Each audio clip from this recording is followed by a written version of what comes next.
Telugu Desam party జాతీయ working president Nara లోకేష్ని విమర్శించే స్థాయి చెవిరెడ్డి మోహిత్కి లేదని తిరుచానూరు గ్రామ కమిటీ అధ్యక్షుడు కిషోర్ రెడ్డి పేర్కొన్నారు. రాష్ట్ర ముఖ్యమంత్రి నారా చంద్రబాబు నాయుడు, విద్య, ఐటీ శాఖ మంత్రి నారా లోకేష్ ఆధ్వర్యంలో రాష్ట్రం అభివృద్ధి పదంలో ముందుకు దూసుకెళ్తున్నదని తిరుచానూరు గ్రామ కమిటీ అధ్యక్షుడు కిషోర్ రెడ్డి తెలియజేశారు. ఈ విలేకరుల సమావేశంలో క్రిస్టియన్ మైనార్టీ అధ్యక్షుడు సాల్మన్ రాజు, మోహన్ రెడ్డి తదితరులు పాల్గొన్నారు. ప్రతి ఐటీ కంపెనీలు కానీ, విశాఖపట్నం మైక్రోసాఫ్ట్ రావడం కానీ, ఇలాంటి ఎన్నో కంపెనీలకి తేవడం అదొక మంచి అదృష్టం మనకి ఆంధ్రప్రదేశ్కి. మీరు 5 సంవత్సరాలు ఉన్నారు, ఏ ఒక్క సాఫ్ట్వేర్ కంపెనీ అయినా వచ్చిందా? అలాంటిది మీరు నారా లోకేష్ గారు మాట్లాడడం ఏమాత్రం సహజం కాదు.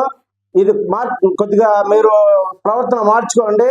మీరు ఏమన్నా డెవలప్ చేశారంటే దాని గురించి మాట్లాడండి. మీరు చేసిన డెవలప్మెంట్ ఏంటి? ఓన్లీ గంజాయి ప్రోత్సహించి చెట్లు నాటి మేము ఊరినంతా నాశనం చేయడం చేసినారు. ఇక్కడ మోహిత్ రెడ్డి పెట్టాడు, ఆయనకి ఏం అనుభవం ఉంది?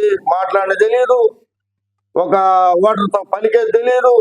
ఏదో వచ్చినాడు, నిలబడినాడు, అప్పు పేరు చెప్పుకొని ఓడిపోయినాడు. ప్రజలు నాని గారిని ఓడిపోయినా అత్యధిక మెజారిటీతో గెలిపించినారు.